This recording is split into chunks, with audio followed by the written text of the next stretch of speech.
titre, hein, c'est tout.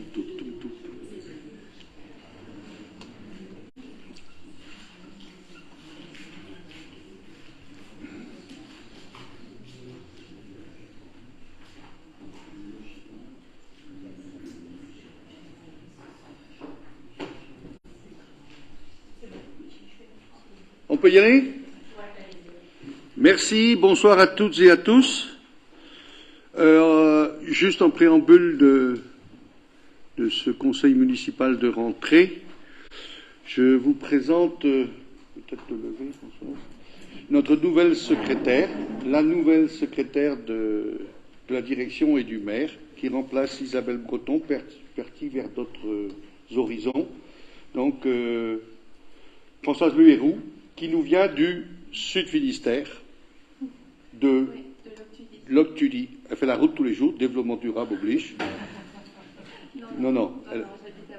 Voilà. Donc elle nous a rejoint il y a début du mois. Voilà.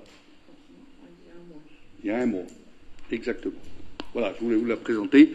Bienvenue, Françoise. Et bon courage surtout.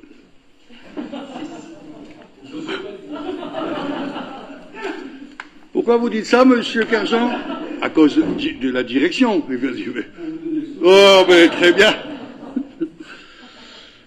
Bon, alors, désignation de la secrétaire de séance, Jérôme Jacopin. C'est bon, le cahier à qui je vais demander de faire l'appel des conseillers municipaux. Bonsoir. Alors, Pierre Augor. Présent. Anne Caro. Présent. Michel Cadour. Présent. Anne-Sophie Morvan. Elle va arriver. Thierry Collat. Présent. Isabelle Nedelec. Présent. Mathieu Seité. Présent. Sophie Gavarche. Gilbert Quintel. Présent. Michel Richard. Présent. Nelly Gallet. Présent. Marie-Françoise Kerglonou. Alain Cueff. Va arriver. Jean-Jacques Cadalin. Présent. Pierre Evin. Présent. Catherine Mercer. Présent. Bénédicte Drolet, procuration Anne Caro. Stéphanie Potereau. Présent. Céline Kéranguévin, procuration à Michel Cadour. Olivier Yvain. Procuration à Isabelle Nedelec.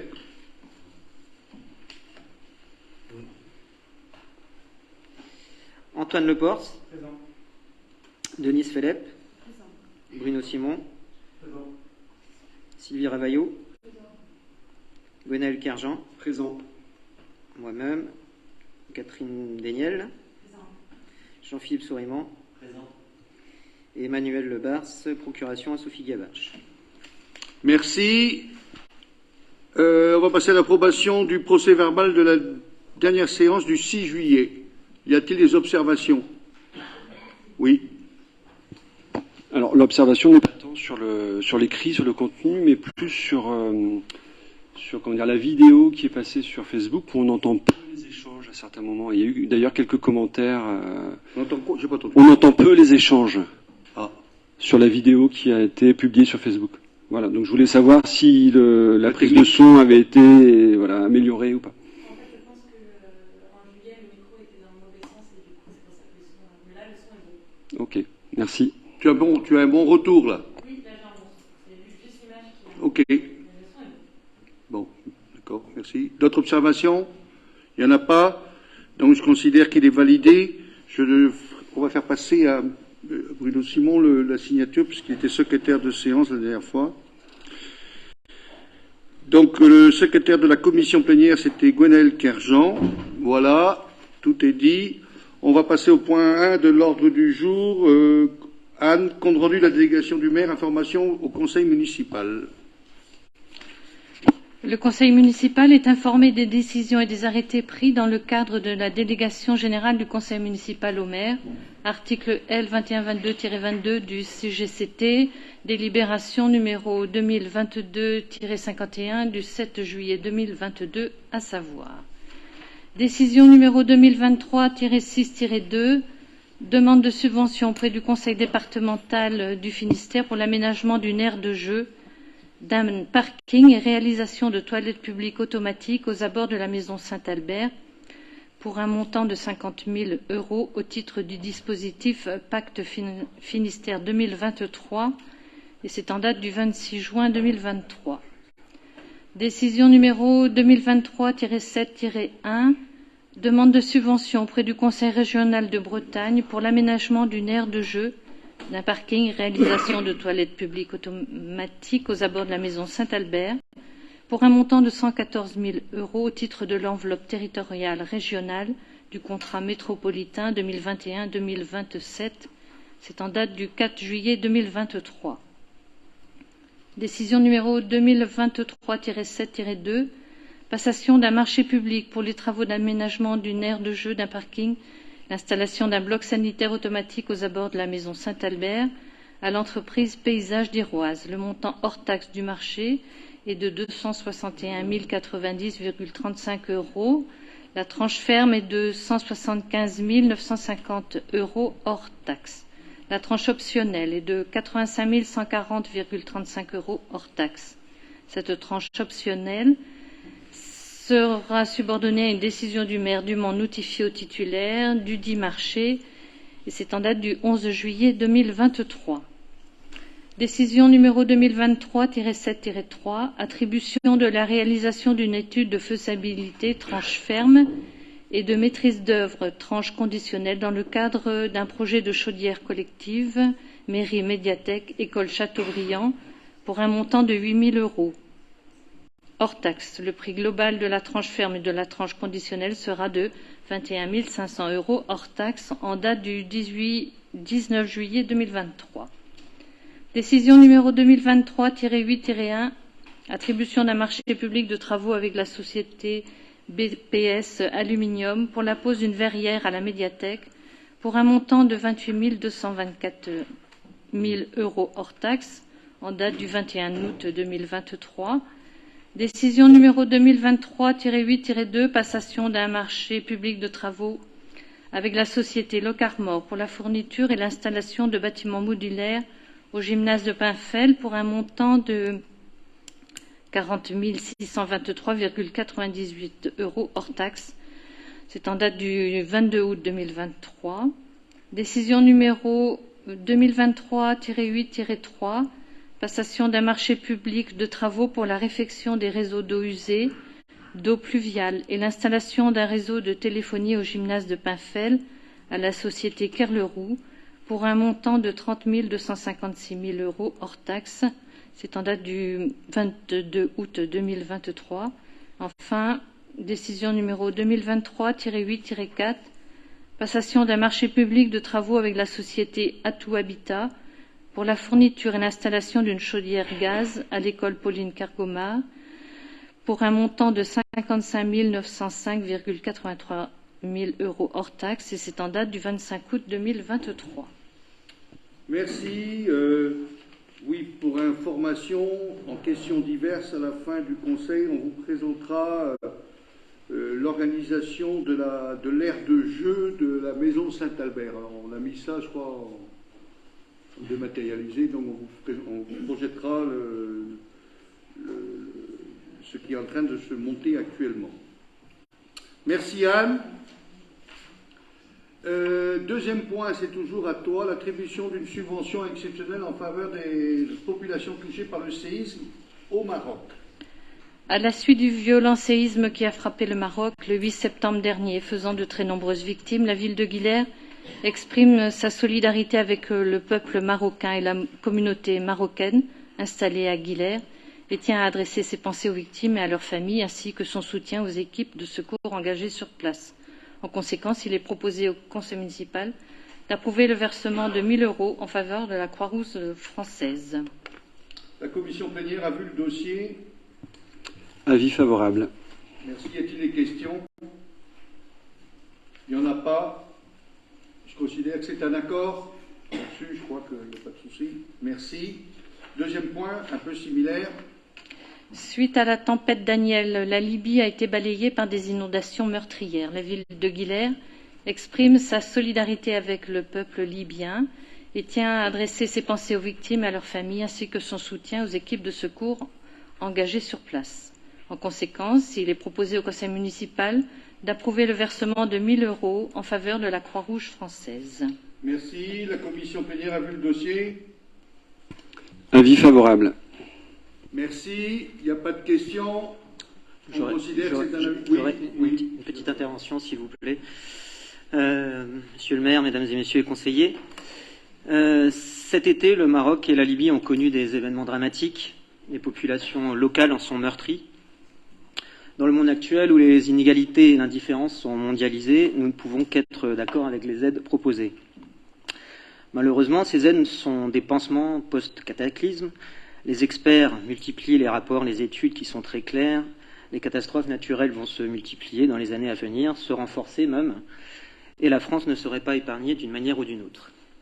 Notre devoir en tant qu'élu n'est-il pas de tout faire pour contribuer à endiguer ces déchaînements naturels, prévenir le réchauffement climatique, diminuer notre impact environnemental? Voilà l'enjeu du siècle et voilà le défi que nous devons relever collectivement.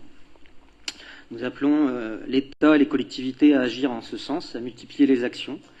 Développement du vélo, végétalisation des espaces publics, restauration de la biodiversité, efficacité énergétique, construction éco-responsable. Bref, toutes les actions qui contribueront à stopper la courbe actuelle du dérèglement climatique.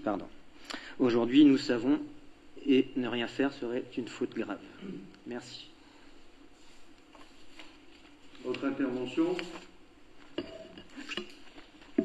Voilà. Contre le tremblement de terre du Maroc. Non, Je ne vois pas ce que le réchauffement climatique vient voir, mais autant pour la Libye, j'en sais rien, je ne suis pas expert. Moi, si nous avons fait cette proposition, c'est pour apporter un soutien. Bon, même si les médias sont très vite sont très vite passés à autre chose. Mais ce qu'on a vu était quand même assez dramatique. Et je sais que des gens dans notre environnement ont des familles touchées. Donc il était de notre devoir de proposer et de verser à une structure qui s'appelle la Croix-Rouge, qui me correspond au moins. On sait que les dons vont être bien utilisés.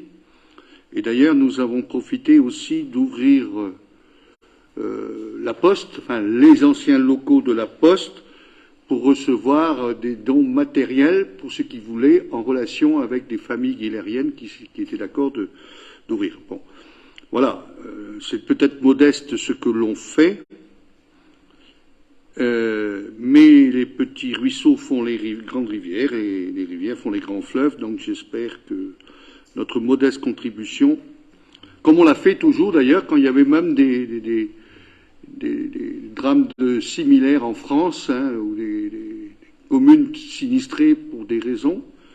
Et là, effectivement, quand c'était des raisons climatiques, effectivement, beaucoup de choses restent à faire.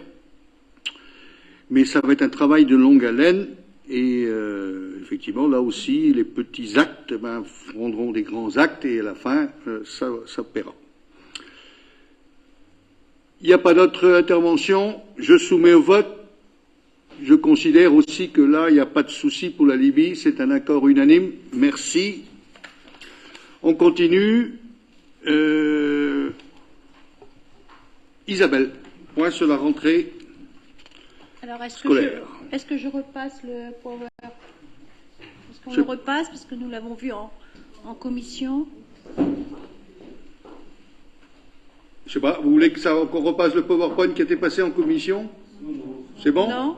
Bon. Ce qu'on peut dire, monsieur le maire, c'est que nos effectifs, quand même, sur la rentrée sont stables et que la rentrée s'est plutôt bien passée.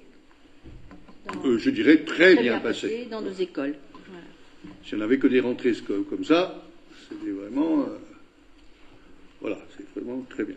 Et si vous me permettez, monsieur le maire, j'aimerais remercier aussi par le biais de notre directrice tous nos agents qui travaillent autour des écoles. Très bien. Bon, vous avez vu le PowerPoint, effectivement, effectif stable, en augmentation dans certaines écoles, dans certains collèges. des travaux qui ont été effectués, qui correspondent aux demandes et qui font toujours évoluer pour améliorer ou pour maintenir un bon cadre de fonctionnement et cadre de vie pour nos gamins, pour nos élèves, et des initiatives, je dirais, d'ouverture, de contact avec les services de la collectivité, toujours pour faire des activités conjointes, oui. Et toujours pour ouvrir l'esprit de nos gamins. Donc, moi, je trouve que tout le monde avait l'esprit serein pour cette rentrée, et c'est pas souvent qu'on voit ça, mais là, vraiment, c'était très bien. Y a-t-il des interventions sur ce point-là? Il n'y en a pas. La commission plénière a vu le dossier. Tout à fait. OK. La commission plénière a vu le dossier, pardon. Très bien. Je soumets au vote. Ah non, il n'y a pas de vote pour ça. Pardon. 5e point, toujours Isabelle, répartition intercommunale des charges de fonctionnement. Donc, l'article L212-8 du Code de l'éducation fixe le principe de répartition intercommunale des dépenses de fonctionnement des écoles maternelles et élémentaires accueillant des enfants de plusieurs communes. Principe général. Une commune, pourvue d'une capacité d'accueil suffisante pour scolariser tous les enfants résidant sur son territoire, n'est tenue de participer aux charges supportées par les communes d'accueil que si son maire a donné son accord préalablement à la scolarisation des enfants concernés hors commune. Il y a quand même des cas dérogatoires. Toutefois, dans 3 cas prévus par l'article R212-21 du Code de l'éducation, une commune ne peut refuser de participer aux charges de scolarisation d'enfants domiciliés sur son territoire et inscrits dans une école d'une autre commune, même si elle dispose d'une capacité d'accueil suffisante. Lorsque les 2 parents exercent une activité professionnelle et qu'il n'y a pas de service de garderie ou de cantine dans la commune résidence. Lorsque l'état de santé de l'enfant le nécessite. Lorsqu'un frère ou une sœur est inscrite dans une école maternelle ou élémentaire de la commune d'accueil. Pour relever de ce dernier cas dérogatoire, il est nécessaire que l'inscription du premier enfant soit justifiée, soit par l'un des 2 cas, soit par l'absence de place au moment de l'inscription, soit par la poursuite de la scolarité maternelle ou élémentaire commencée. L'article L212-8 ajoute que la scolarisation d'un enfant dans une école d'une commune autre que celle de sa résidence ne peut être remise en cause par l'une ou par l'autre d'entre elles avant le terme soit de la formation préélémentaire, soit de la scolarité primaire de cet enfant, commencée ou poursuivie durant l'année scolaire précédente d'un établissement du même cycle de la commune d'accueil. Les communes de Brest Métropole ont convenu de ne pas instituer de participation aux charges de scolarisation des enfants domiciliés et scolarisés sur leur territoire, quelle que soit la commune de résidence et la commune d'accueil. Concernant les communes extérieures de Brest Métropole, il est proposé de demander une participation correspondant au coût de fonctionnement des écoles publiques de la commune tel qu'il est annuellement transmis aux services départementaux du ministère de l'Éducation nationale, la DAZEN. Pour l'année civile 2022, ce coût s'élevait à 755 €. Donc il est demandé au Conseil municipal d'approuver le principe de cette participation. Merci. La commission plénière a vu le dossier. Avis favorable de la commission. Merci. Y a-t-il des questions?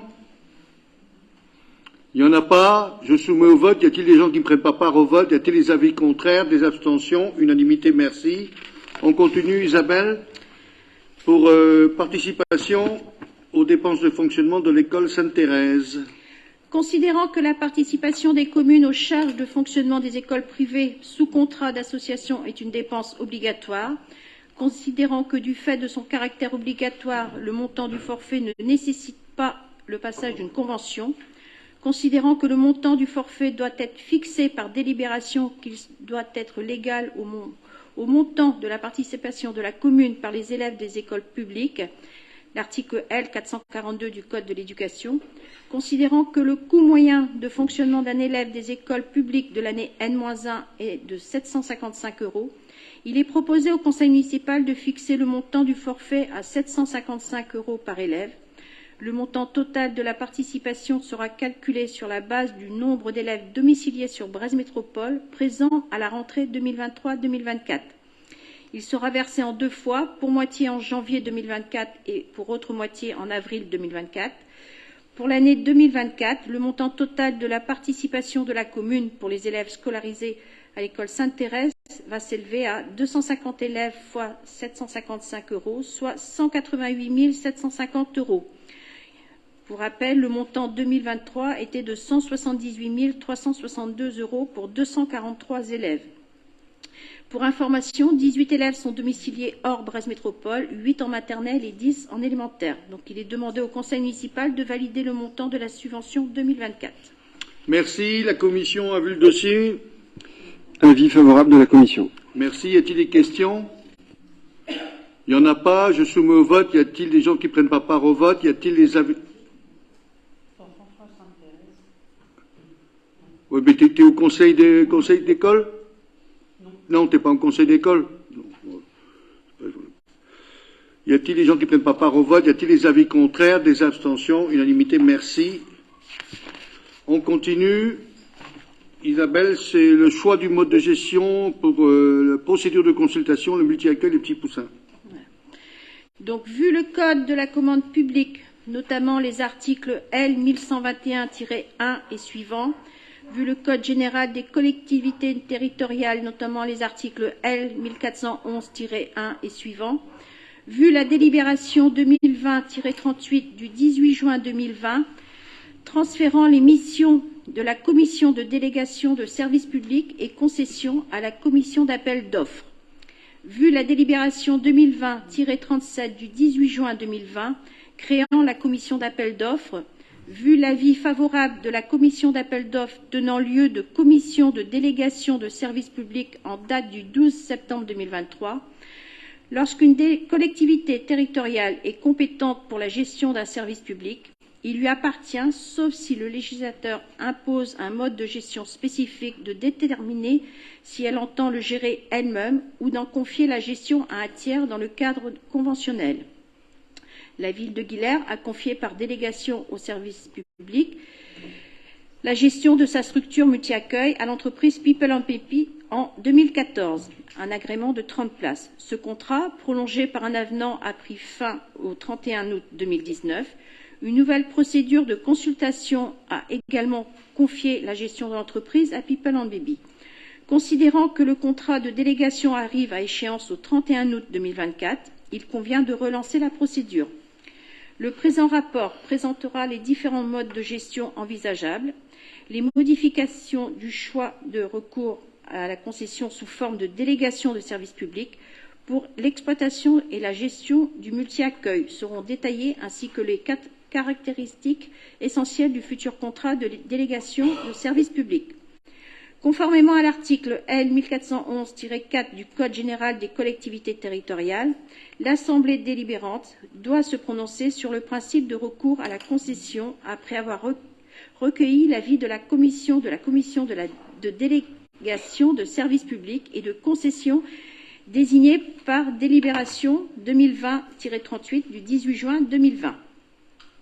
Vu le rapport présenté au Conseil municipal relatif à la détermination de son mode de gestion du multi-accueil, considérant que le recours à la concession apparaît comme le mode de gestion le plus adapté à la situation actuelle de la commune vis-à-vis de ce service, il est proposé au Conseil municipal d'approuver le rapport annexé à la présente délibération sur les principes de concession présentant le mode de gestion et les principales caractéristiques de la délégation, d'autoriser le lancement d'une procédure de concession pour la gestion du multi-accueil Les Petits Poussins.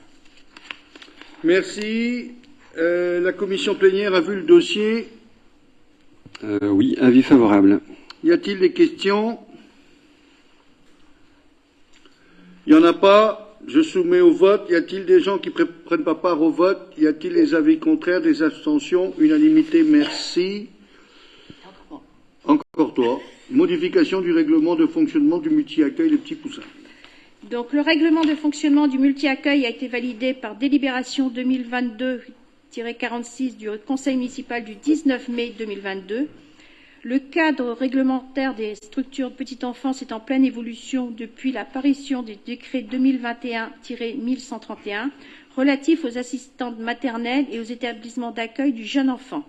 La Caisse nationale d'allocation familiale demande dans ce contexte une mise en conformité des règlements de fonctionnement de toutes les structures. Afin de répondre à cette mise en conformité, les modifications à apporter au règlement sont les suivantes. Expliquer de manière plus détaillée le rôle de chaque membre de l'équipe. Insérer la charte nationale pour l'accueil du jeune enfant. Insérer en annexe toutes les autorisations demandées aux représentants légaux lors de la signature du contrat d'accueil. Détailler tout au long du règlement les modalités en cas de séparation des représentants légaux. Ajouter des informations sur les conditions d'admission définitive de l'enfant. Remplacer le terme période d'adaptation par période familiarisation. Préciser les modalités de l'accueil régulier. Insérer un paragraphe sur l'accueil en surnombre rendu possible par arrêté ministériel du 8 octobre 2021 relatif aux modalités d'organisation de l'accueil en surnombre en établissement et en service d'accueil du jeune enfant. Détailler les conditions concernant l'hygiène de l'enfant, notamment sur le terme de l'habillement. Détailler les règles de sécurité à respecter en mentionnant notamment l'interdiction de fumer ou de vapoter et l'interdiction de l'utilisation du téléphone portable dans la structure. Détailler les modalités du concours aux médecins de crèche ainsi que la prise de traitements médicaux. Reformuler le paragraphe qui concerne les vaccinations. Ajouter un paragraphe sur les mesures à prendre en cas de suspicion de maltraitance et de situation présentant un danger. Insérer en annexe les règles de participation familiale horaire et détailler les modalités de badge, de facturation, ainsi que d'insérer dans cette même annexe les modalités de résiliation du contrat, insérer un point sur les données personnelles, insérer en annexe les protocoles d'hygiène de sécurité en place sur la structure. Il est à noter que ces modifications n'auront aucune incidence sur la tarification appliquée aux familles. Donc il est demandé au Conseil municipal d'approuver le nouveau règlement du multi-accueil des petits poussins. Merci. La commission plénière a vu le dossier. Avis favorable. Y a-t-il des questions? Il n'y en a pas. Je soumets au vote. Y a-t-il des gens qui ne prennent pas part au vote? Y a-t-il des avis contraires? Des abstentions? Unanimité, merci. Toujours Isabelle. Oui, désolée. Avenant convention d'objectifs et de financement pour la CAF pour le périscolaire. Voilà.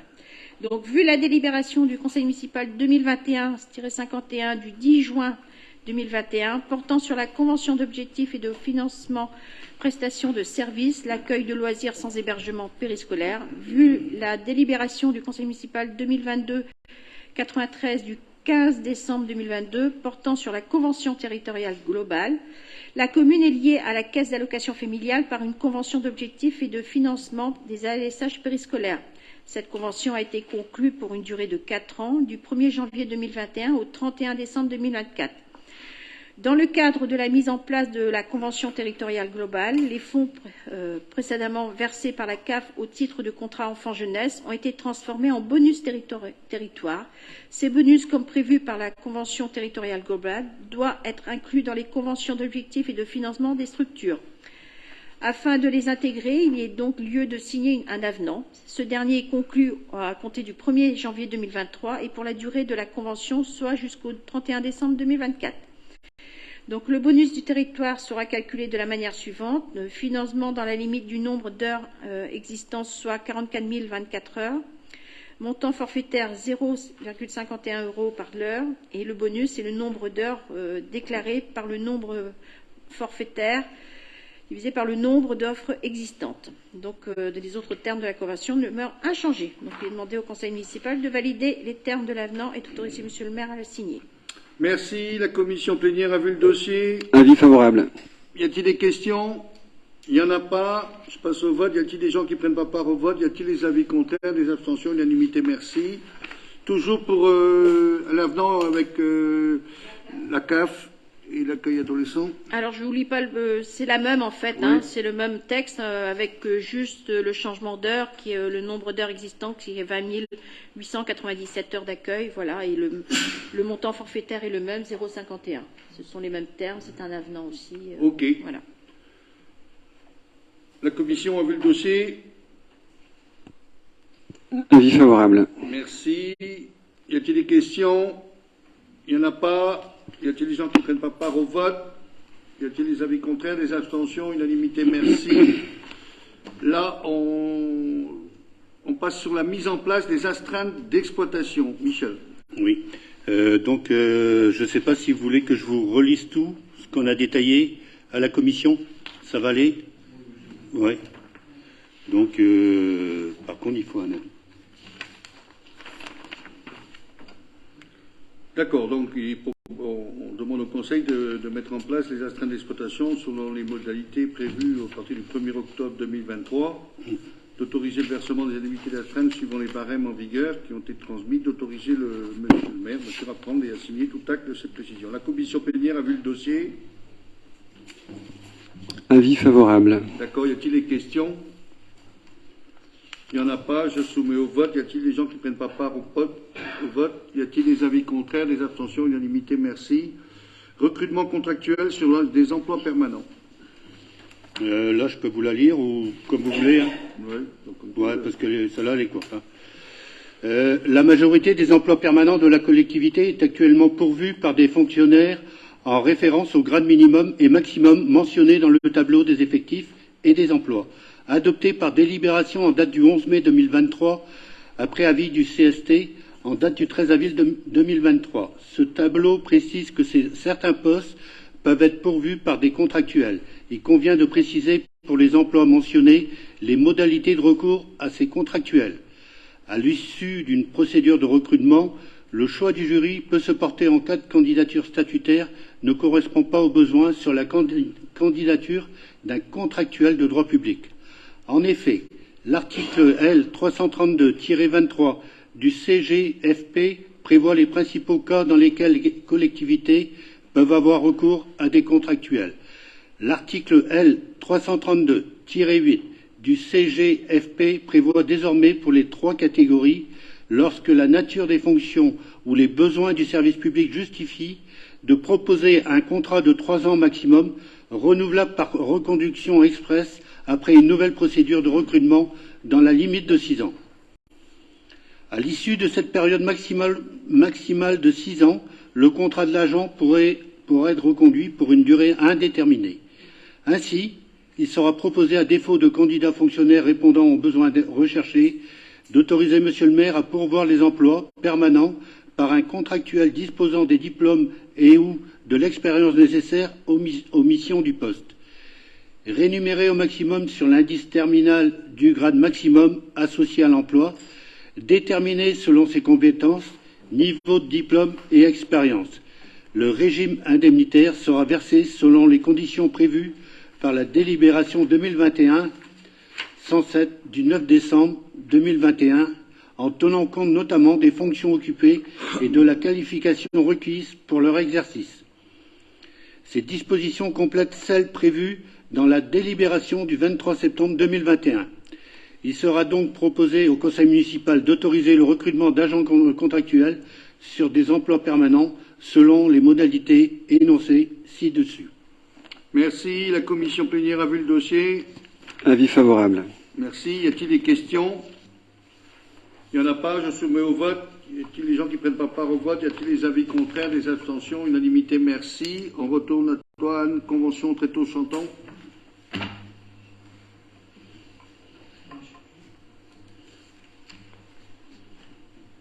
Bon. C'est la convention classique qui est revue tous les ans. Il faut être. Ah oui. Voilà, merci. Pardon. La convention classique est revue tous les ans. Donc, nombre de places sollicitées pour la finale est de 140 pour Guilher et de 60 pour Board. Et la participation financière de Board s'élève à 1 850 €. Merci. La commission plénière a vu le dossier. Avis favorable. D'accord. Ici, les questions. C'est un truc qui revient régulièrement. Quoi. Voilà. Pas de questions. On soumet au vote. Y a-t-il des gens qui ne prennent pas part au vote? Y a-t-il des avis contraires, des abstentions? Unanimité, merci. Des chanteurs, Et des chanteuses? et des chanteurs. Pas des maîtres chanteurs. Non, c'est bon. On continue. Mathieu, le règlement de location et de transport du matériel.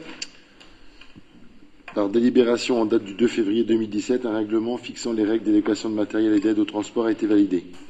Il convient de le mettre à jour en intégrant le nouveau système de drive, de retrait et de retour de matériel possible uniquement les week-ends et jours fériés. Les travaux ont permis de créer une zone sécurisée de dépôt et de retrait en autonomie au droit du lieu de stockage du matériel de stockage. Cette zone permettra aux associations et aux autres usagers de venir récupérer et remettre le matériel loué de manière autonome. Il permet aussi de rappeler que les horaires de retrait et de retour du matériel loué doivent être impérativement respectés, de rappeler les règles de responsabilité et de sécurité, de rappeler que dans le cadre de l'aide de transport uniquement prévue pour les associations, la manutention du matériel est faite par les bénévoles et non par les agents du service technique. Enfin, le présent règlement intègre le fait qu'en cas de déplacement non prévu d'un agent technique, ce déplacement sera facturé au tarif main-d'œuvre communal tel que voté dans la délibération fixant les tarifs. En conséquence, il sera proposé au Conseil municipal de valider le présent règlement mis à jour. Merci. La commission plénière a vu le dossier. Avis favorable. Y a-t-il des questions? Il n'y en a pas. Je soumets au vote. Y a-t-il des gens qui ne prennent pas part au vote? Des avis contraires, des abstentions? Unanimité, merci. Sophie, calendrier des ouvertures dominicales pour le commerce de détail sur la commune de Guilherme. Dans les commerces de détail non alimentaires, où le repos hebdomadaire a lieu normalement le dimanche, celui-ci peut être supprimé les dimanches désignés par décision du maire, prise après avis du conseil municipal. Le nombre de ces dimanches ne peut excéder 12 par an depuis 2016. La liste des dimanches est arrêtée le 31 décembre de l'année suivante. Pour l'année suivante, Lorsque le nombre de ces dimanches excède 5, la décision du maire est prise après avis conforme de l'organe délibérant de l'EPCI. La réunion de concertation avec les associations de commerçants et les organisations représentatives des salariés et des employeurs du territoire de Brest Métropole a eu lieu le 4 juillet dernier à Brest Métropole, conformément à l'article L. 3132-27-2 du Code du travail. Les propositions issues de cette réunion et concernant la ville de Brest sont les dimanches des fêtes maritimes, soit le 14 juillet, le dimanche de la Foire Saint-Michel le 22 septembre, le dimanche du Black Friday le 1er décembre et les dimanches des fêtes de fin d'année, les 15, 22 et 29 décembre. Pour mémoire, les dimanches autorisés cette année sur la commune sont les dimanches 17 décembre, 24 décembre et dimanche 31 décembre. Il est proposé au conseil municipal d'émettre un avis sur le calendrier des ouvertures dominicales pour 2024 proposé pour la commune de Guilherme. Les propositions sont le dimanche 15 décembre, le dimanche 22 décembre et le dimanche 29 décembre.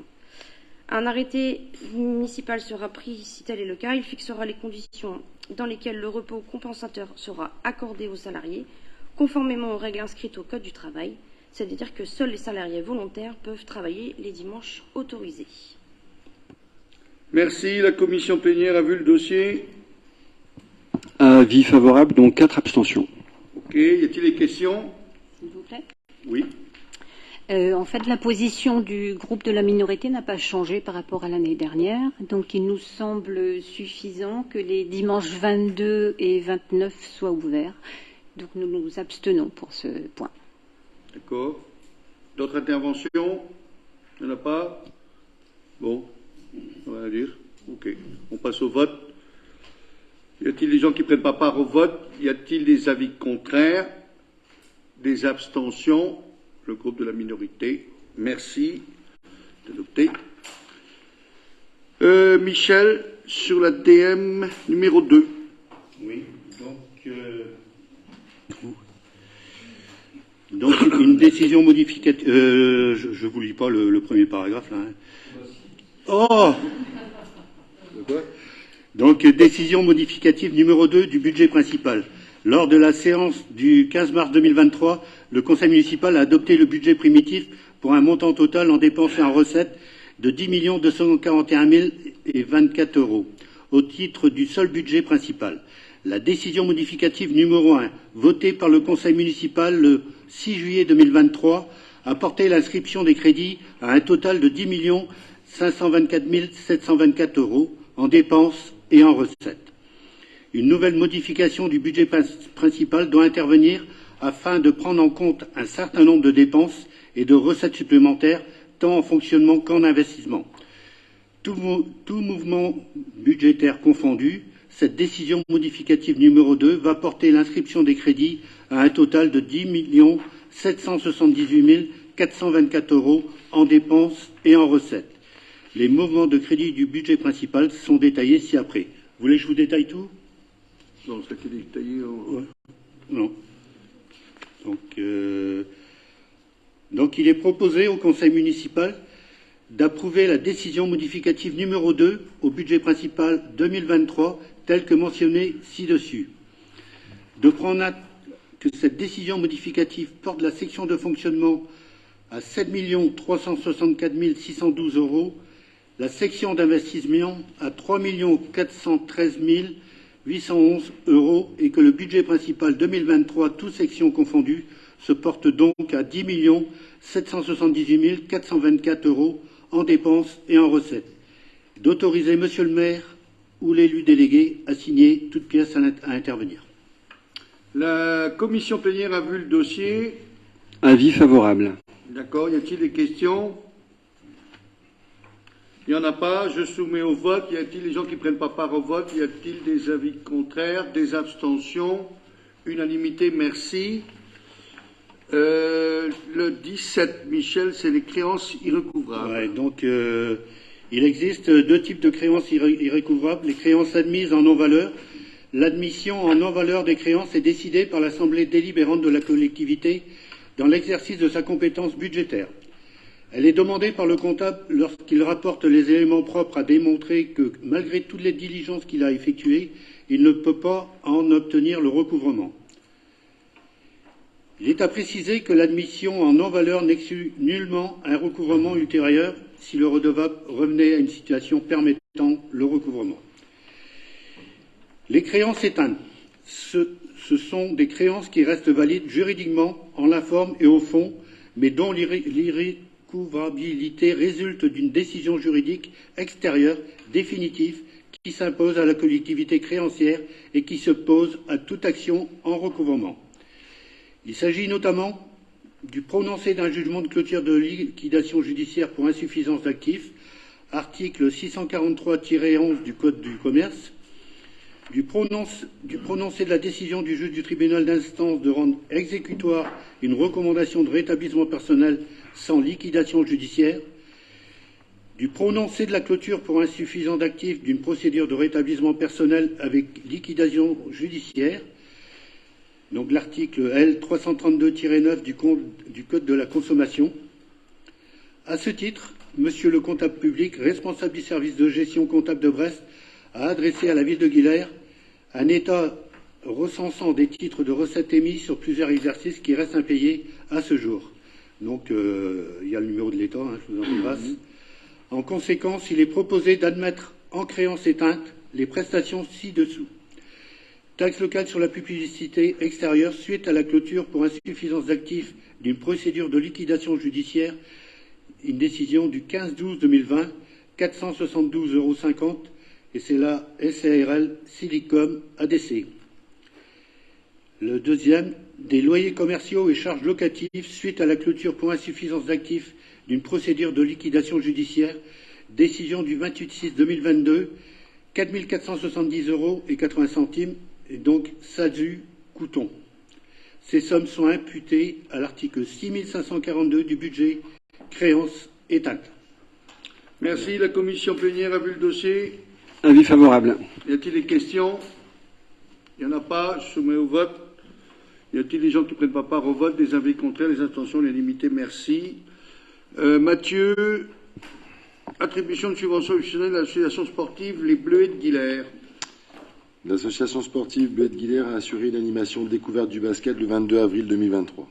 À cette occasion, l'association a mis en place des outils de promotion de la discipline de 11 h à 17 h afin de présenter le basketball de manière ludique.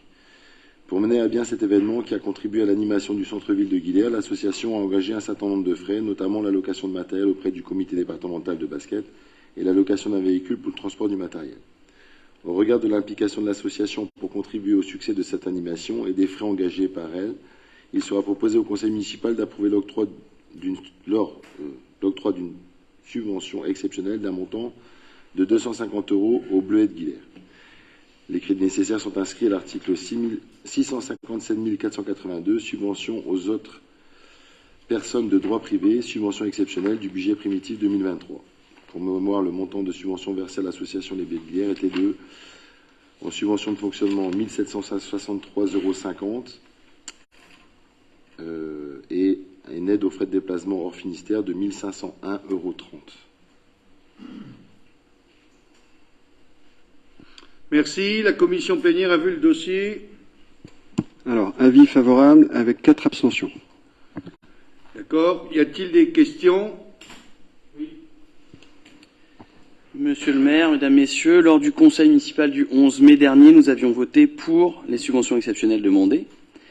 Pour rappel, en commission précédant ce conseil du 11 mai, et comme l'année d'avant, nous regrettions de ne pas pouvoir consulter les demandes à valider. Nous avions été invités à venir en mairie pour prendre connaissance des dossiers entre le jour de la commission et celui du conseil. Et la semaine dernière, même constat, les demandes ne nous sont pas présentées en commission. Comment pouvons-nous donc juger sans éléments? Nous nous abstenons donc. D'accord. Il y a eu 4 abstentions, mais je ne vois pas du tout la question dans le rapport de la commission plénière. Maintenant, je renouvelle ce que j'ai dit dernière. Les dossiers sont consultables en mairie. La demande a été faite, comme beaucoup de demandes d'ailleurs, et après nous discutons en bureau municipal et nous attribuons une subvention. Et donc c'est la proposition que nous faisons au conseil, qui a passé en commission la semaine dernière. Par contre, si vous voulez savoir quelle était la demande, je vous dis, tous les dossiers sont... Je crois qu'il y a déjà eu même des consultations de fait. Donc voilà, moi, il n'y a pas de souci. Hein, on peut, en toute transparence, nous, on n'a pas rien à cacher. Maintenant, voilà, c'est votre choix. Bon, voilà, je respecte. C'est dommage, je trouve dommage que le jour de la commission, on n'ait pas les dossiers, on est présent en commission. Après, c'est pas toujours facile pour nous de venir en mairie entre le jour de la commission et le jour du conseil. Mais nous sommes présents en commission. Comment? Mais moi, je le dis, c'est pas d'aujourd'hui. L'année dernière, vous aviez eu des positions, d'autres ont eu des positions différentes sur d'autres sujets. Il y a des demandes, mais je connais les demandes. On nous demande 500 pour obtenir 250. Voilà.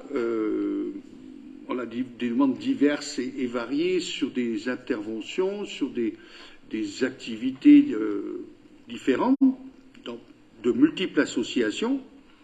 Voilà. Pourquoi c'est là, je ne sais rien, hein, parce qu'il y a d'autres, on ne demandait pas, mais tous les dossiers sont consultables en mairie. Voilà. Oui. Moi, je tiens surtout à remercier les Buées de Guilher, parce que c'est quand même la première fois qu'une association sportive fait une animation au centre-bourg. C'est un souhait de notre part aussi. Et un souhait de notre part. Et donc, je tiens déjà aussi à remercier que l'animation était en plus un succès. Ça a plu vachement aux Guilhériens. Donc, déjà, je tenais à les remercier sur ce point-là. Et donc, c'était la première fois qu'on mettait une subvention exceptionnelle pour une animation au centre-bourg. Et donc, je tenais à remercier l'association des Bleus de Guilher. Merci. Autre intervention? Oui, M. Casson. J'aimerais juste compléter l'intervention de M. Souriman. On remet pas en cause vos choix, c'est pas ça, mais vous nous demandez de voter. Il faut bien qu'on ait des éléments pour en juger. Et en l'occurrence, on aimerait qu'en commission, ou la semaine dernière, soit présentés les dossiers. Je pense que c'est faisable en fait. Puis ça ajoutera un peu de transparence. Enfin, on a tous et gagné en fait. Voilà.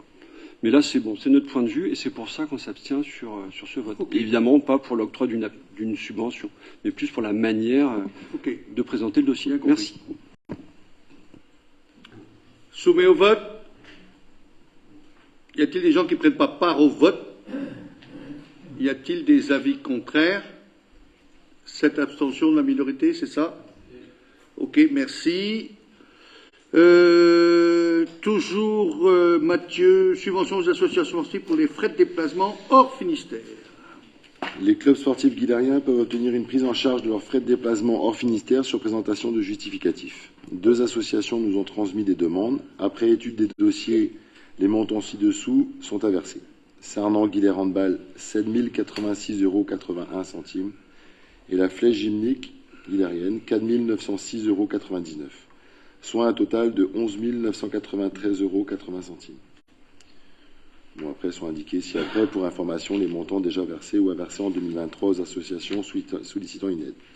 Saint-Anguillère Handball en 2023, subvention annuelle de fonctionnement 2073,50 €, une subvention de fonctionnement à l'école de sport de 450 €, soit un total de 2523,50 €. Et la flèche gymnique, une subvention annuelle de fonctionnement de 5 036 € et une subvention d'aide à la formation des jeunes de 300 € pour un total de 5 300,36 € pour 2023. Il est proposé au conseil municipal d'approuver les montants de ces subventions pour frais de déplacement et d'en autoriser les versements.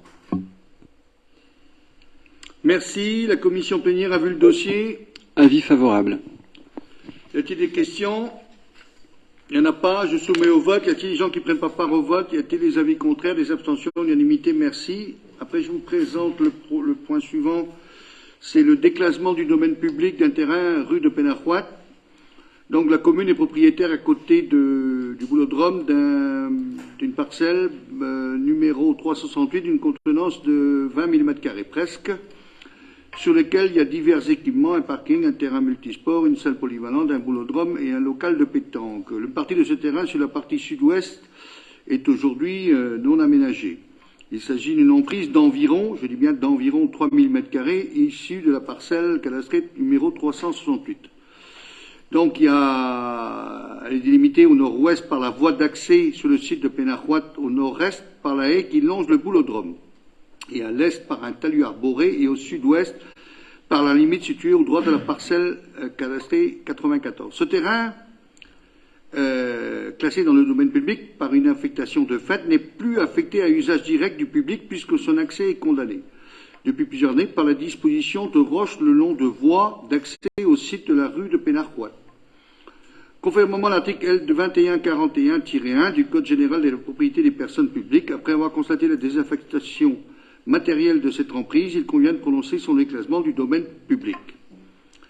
Donc, il est demandé au Conseil de valider son déclassement d'environ 3000 m². Il restera à cadastrer effectivement ce qu'il va en donner comme surface, et on reviendra devant vous, bien sûr, rue de Pénarouat à Guélère pour la parcelle BI 368, et de prononcer le déclassement de cette emprise du domaine public et de m'autoriser à signer les documents pour la mise en œuvre.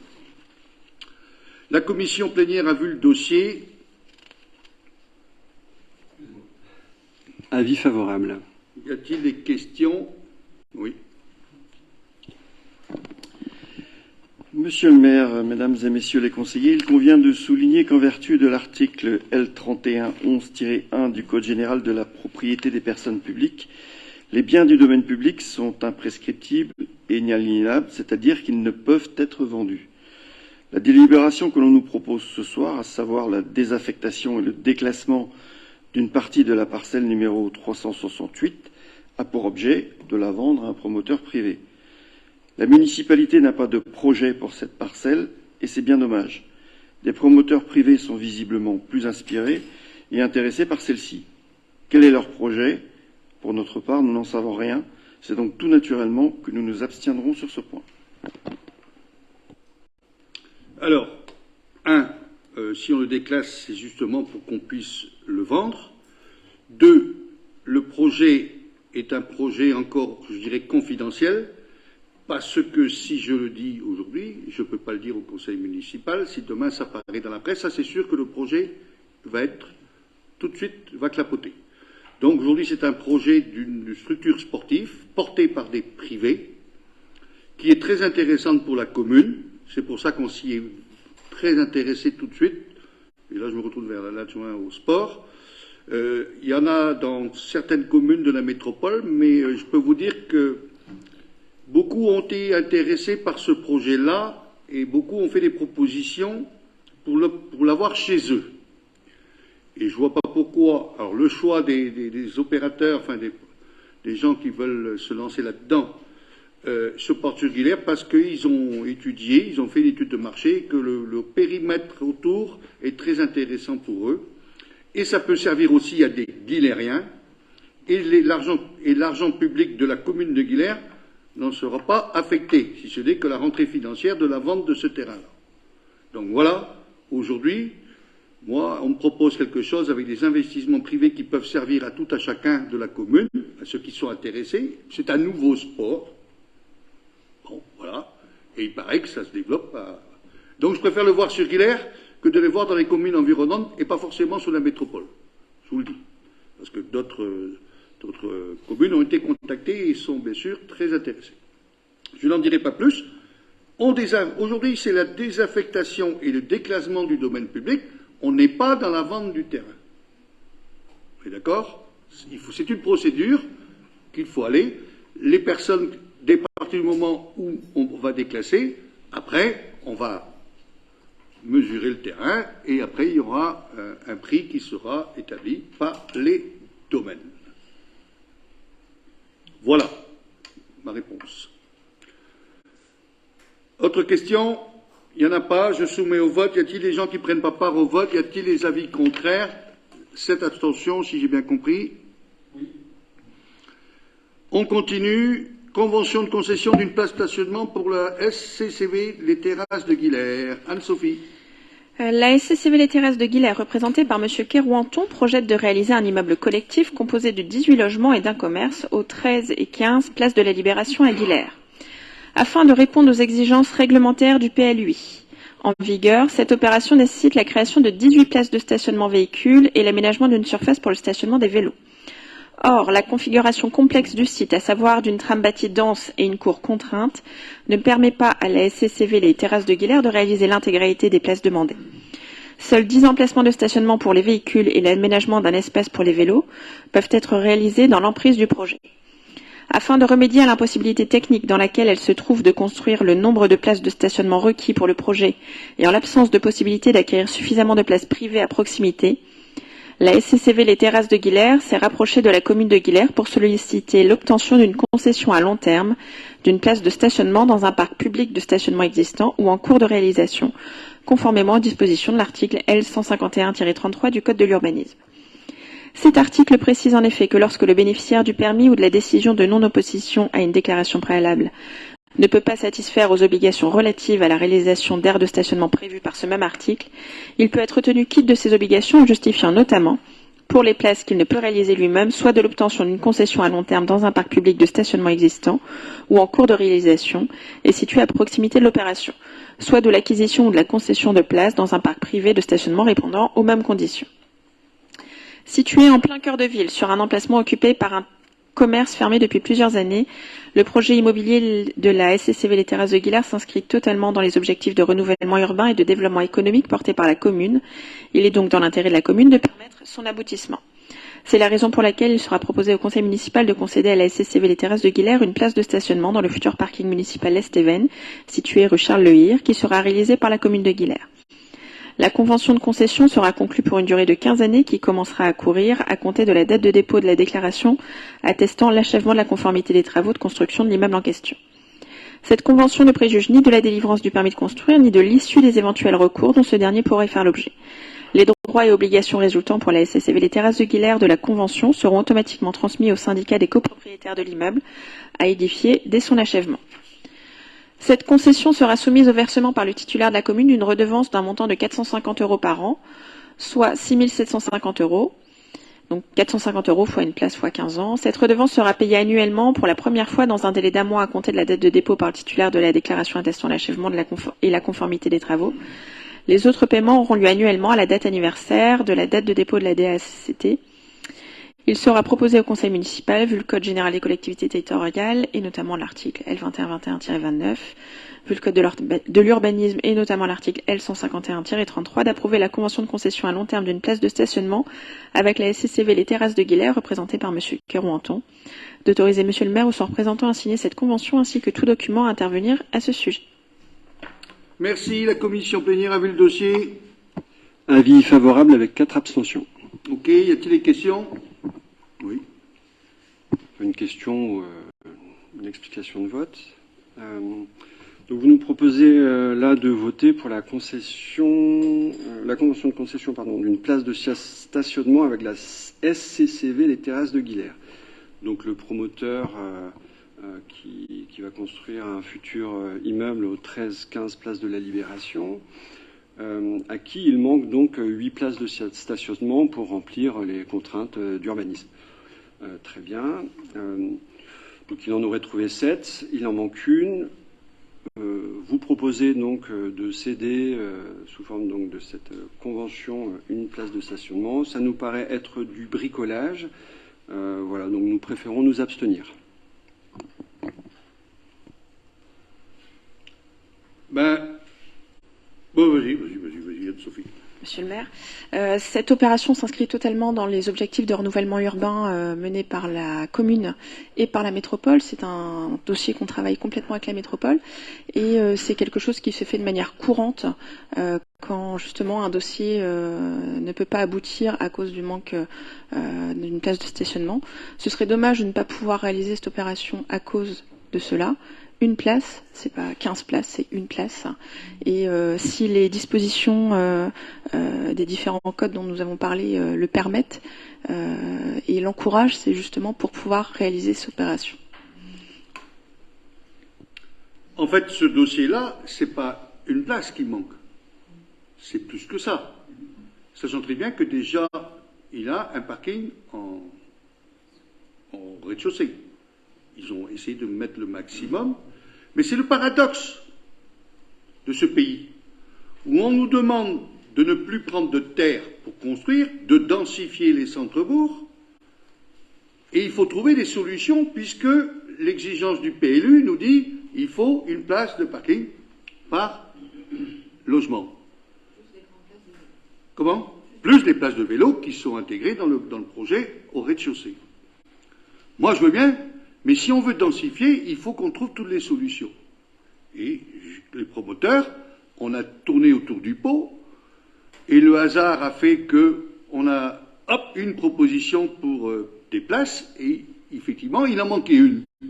Bon, on a une place de disponible, mais il nous en restera quelques-unes pour éventuellement d'autres projets. On aurait pu enlever un logement. Mais ça dénature complètement l'économie d'un projet.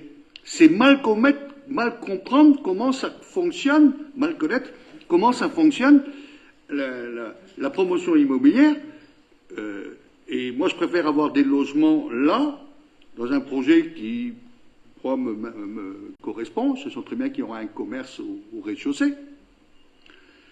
Mais on y reviendra. Mais aujourd'hui, c'était pour pouvoir avancer, pour que les choses se fassent, et on ne le donne pas gratuitement, comme j'ai pu l'entendre.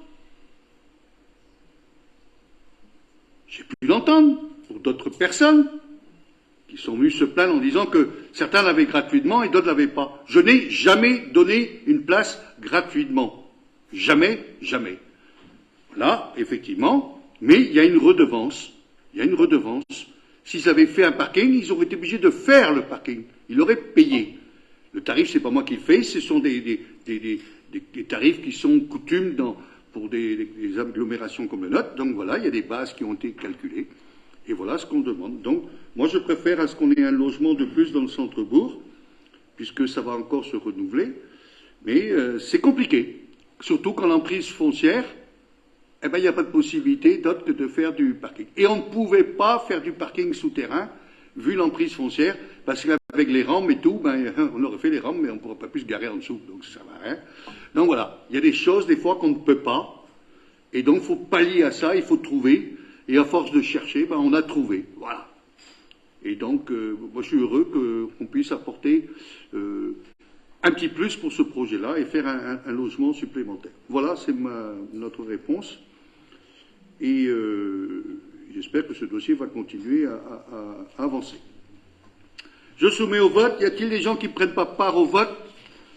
Y a-t-il des avis contraires? 7 abstentions. Merci. Alain, c'est toi le dernier pour le contrat de proximité territoriale. Le contrat de proximité territoriale définit l'organisation mise en place entre Brest Métropole et les communes membres sur certaines compétences métropolitaines qui donnent lieu à la gestion de proximité.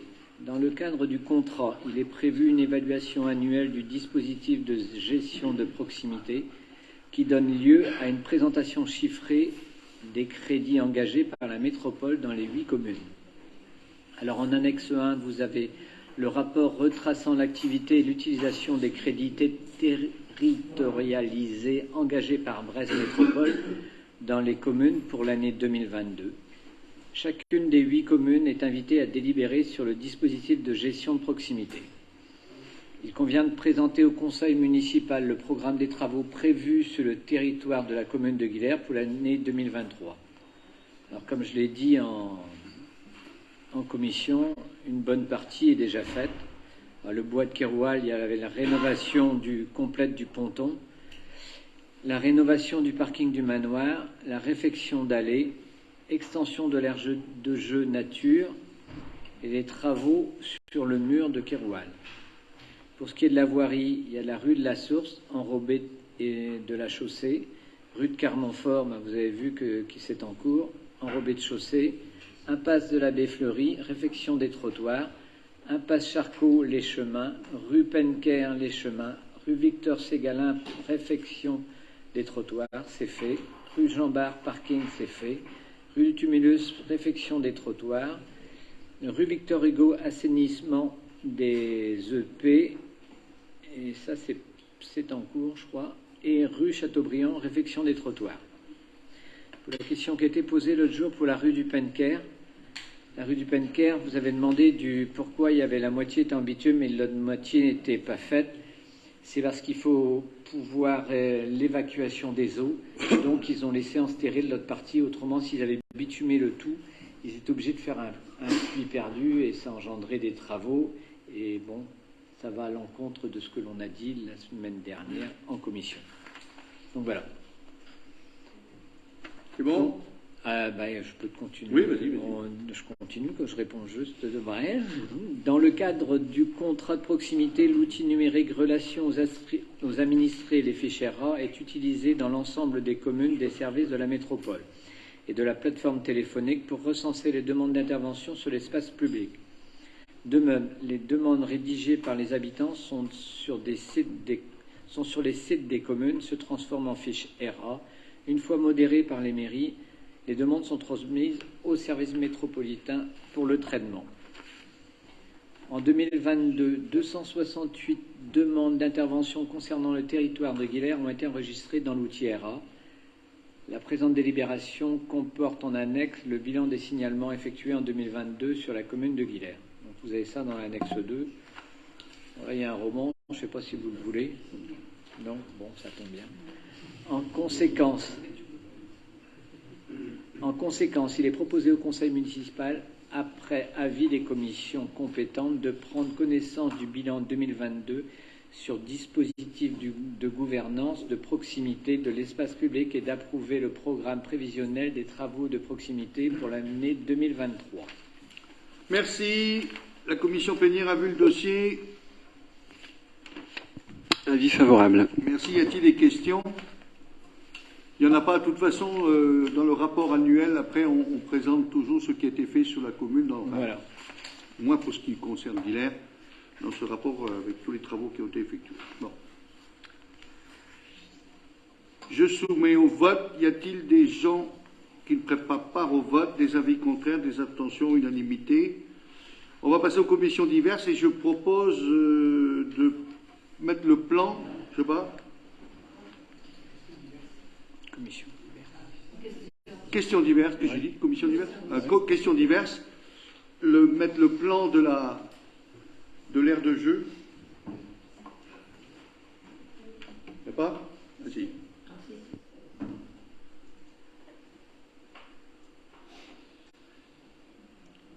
Alors, ça c'est vu de dessus, c'est un plan.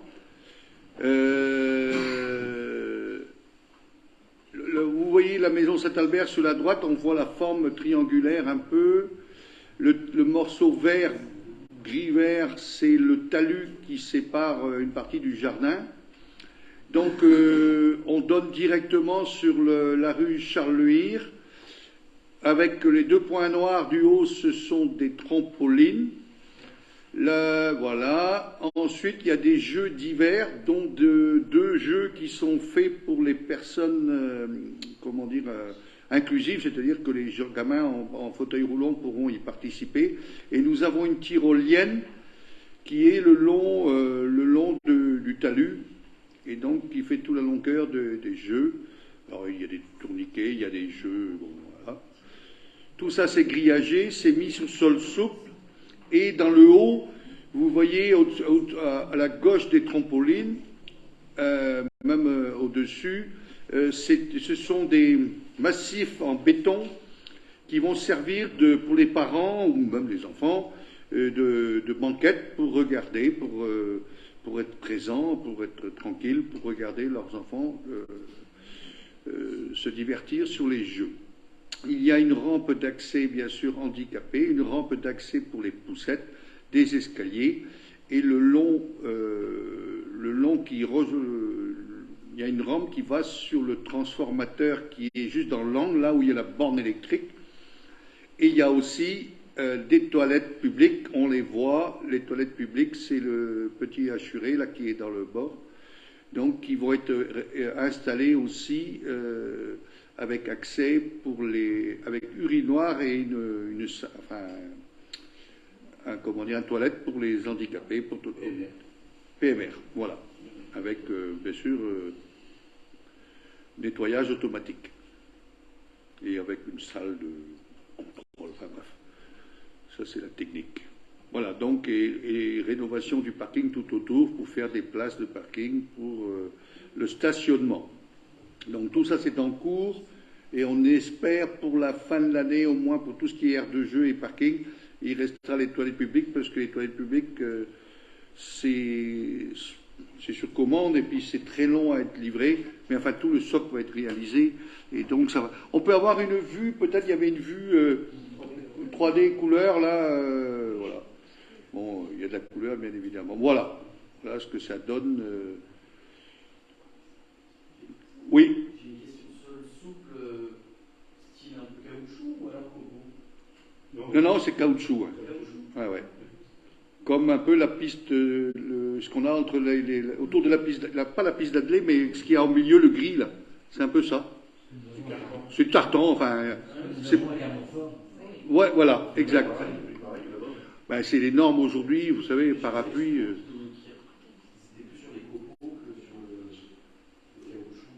Non, ben, a priori, ça se fait toujours et les cocos, quand les chiens sont là, déjà. Ah ben là, normalement, les chiens viennent pas. Normalement, les chiens viennent pas. Hein. On a. Ouais, enfin, je sais, mais. C'est souvent. Ben oui, c'est pour ça que je dis. Voilà.